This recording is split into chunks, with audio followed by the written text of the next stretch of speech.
Don't be scared. It's just me. Think you're funny? No, I don't think I'm funny. You know you're filming? So, I've had some questions, so I will be telling you soon about what happened with Libby Wennstrom's ethics complaint that I filed. First of all, because I don't keep no secrets from my best friends here, I'm going to get you the exact timeline of this, but it took me about a year to get the city manager to forward it to the ethics officer. The exact amount of days, well, I don't have that number right handy, but I will. See, Mayor David Faber and City Manager John Morrow, they're like, Crystal Cox? Yeah. She was one of those Nazi bigot turfs, right? We've already dehumanized her, right? She's already off the roster for human rights, right? Yeah, she is. So just ignore that complaint. All right, So I sent it, well, I think 4 times, maybe 3. But I sent it a minimum of 3 times over about a year. And they ignored me. City Council ignored me. They ignored the protocol to send it to the ethics hearing. They didn't tell me the name of the ethics hearing officer. They, used all their special privileges and just completely ignored my ethics complaint. I put on it, this is a formal ethics complaint against Libby Wennstrom. They ignored it approximately for a year. Then, my super sleuth friend, or otherwise known as a whistleblower, I had interviewed some whistleblowers, and they give me some information about, Libby Wennstrom and her nonprofit and her dirty deeds. And as you know by now, Jenny Ellison was one of those whistleblowers. And, well, she kind of gave up her life if she knew it for it. No place to live, harassed, protective orders against her, no rights, yada, yada. You know this. Well, anyway, because I'm not going to keep no secrets from you guys, I couldn't believe they ignored me. They just ignored me. So then Jenny Ellison, who's a bishop, who's been around here forever, was part of the Boiler Room, and she used to do tours downtown for history. And she's just, knows a lot of people. She's, one of the Port Townsend founding families. So she talked to some people in politics around these parts, and apparently a couple people on city council. And they, it seems, talked to City Manager Morrow and said, you might want to look into these complaints, they seems like they're kind of real, or, just kind of put something in his ear. So then Morrow's like, okay, well, I know the law says I probably should have done it a year ago, but we've been ignoring it because, that Crystal, we don't like her. She's turf. So anywho, then Morrow says, it's our official duty to forward this to the ethics hearing guy, Phil Ulbricht. Okay, so he copied me and he copied Phil, and he said, so I'm sending it on to Phil, right, as if he's being all official, right, a year later. I didn't know the Phil guy. I didn't know his email. I didn't know how to send it anywhere but the city manager, city council. They ignored it. I'm going to give you the exact amount of days, but I think it was about a year, and sending it over and over. Anywho, so then when it finally got to Phil, then I had to rewrite it within the city code one way, then another way, and then I will share that with you guys another time, and everything that ended up happening with that, and how it ended, and the homework I have to do left, right? Because one of the things that it came down to was her signing a sworn statement for the police in an investigation as a city council member to get a special privilege. Well, turns out she didn't ask for a special privilege from the police or prosecutors. See, they just gave it to her. But she's innocent because she didn't ask them to give her, special privilege. See, she alleged that the officer tampered with evidence. Okay, well, I alleged that. But she had a sworn statement, and before her signature on a sworn statement in a criminal investigation that led to criminal charges of Eric Wennstrom, it said her council member number and information as a council member, and then her sworn signature. She said she didn't put it on there. Officer Bertig did.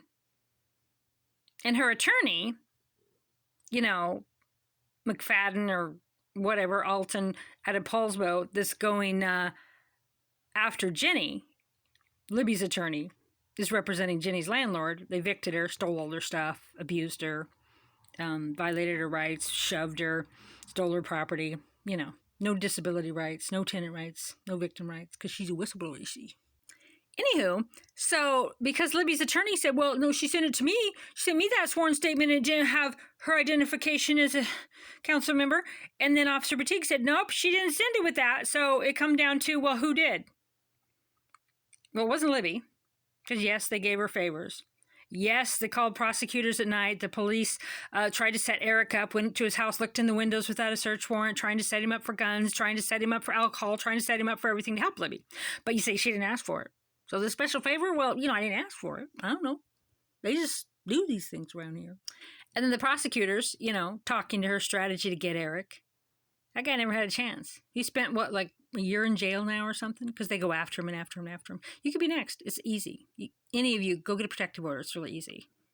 You just don't even have to tell the truth. Stylish Rescue did not tell the truth about one thing. Not one. And he got me in trouble. I got in big trouble. Anyway, so the Libby Wennstrom ethics complaint went a certain direction for a while, and I'm going to give you all the details on that. And we're going to have round 2, but not for a while, because, she's unethical. What she did to violate our First Amendment rights, to harm Julie, and special privileges, I come across the public record where if Piper Corbett has an issue, she goes, oh my gosh, can I have a favor? And then Libby, actually, she said right there in the public records, oh, well, let me lean on Mary. It was somebody at the Commerce Building or whatever. And then let me talk tomorrow. And, they do all these favors for their friends. And it is a special privilege. But, you got to prove that. And it's got to be of something that mattered. Well, Libby Wennstrom filing a police statement as a council member would have got her removed from office and fines. But it came down to, no, she didn't do it. Officer Batik did it. And I said, well, then he tampered with evidence. He put something that identified her as a council member above her signature on a sworn statement before he sent it to the prosecutor. And the prosecutors helped her, you can see in public records back and forth, to get Eric. Where all the felony assault victims, real crimes, real violence that happened to these women, not just stated fear. And the prosecutors, Ashcraft and Kennedy, just ignored these victims' rights. Jen Thomas, Henry Hughes, Julie Jamon, the women that were attacked that night. They didn't get any victims' rights. They didn't get to talk to the prosecutor. They didn't get to work with the state to go after the bad guy, but Libby did. Ashcraft working out a strategy on how can we jail Eric and how long can we jail Eric, and all to intimidate Eric to settle in Libby's favor financially in their divorce. And well, he defied him. And he made a couple of wrong moves, and he went a little too far with his defiance, and he's been in jail a long time. And then he's out and he's in, and I don't even know. Well, I do know. Eric's my best friend, remember, right? Me and Eric, we go way back, according to Stylish Rescue. They're a den of snakes. They all lie about each other. They all lie for each other. They all have secrets on each other. They all keep secrets on each other. I put some secrets in the ethics complaint. They're unsubstantiated facts, says Judge Mack. They're unsubstantiated facts. Well, can I adjudicate them? No, you can sit down, you can shut up. But you can't post public records unless, of course, this order says you can't public records. I'll be telling you what I think about this order, like in a month or something or whatever. Okay, bye. See you later. I don't have my impression of Judge Mack down yet. Anyway, lots more on Libby Wennstrom's ethics complaint. And Officer Batik, I'm the one that accused him of tampering with evidence because, hello? He tampered with evidence. If you add anything at all on a sworn statement above the signature of the person swearing to the statement, you've tampered with evidence. But I don't have time in the day to write complaints about every one of these people who do things illegal in Port Townsend, Jefferson County. Plus, they all stick up for each other. Okay, there's no internal affairs. File complaints against police, what they did to Michael Almain. They all scratch each other's back. No attorney will help Jenny Ellison. No victim's advocate in the whole state because they're afraid of Port Townsend politics. Well, I'm not. And I'm not afraid of death. I'm not afraid of what y'all are going to do to me.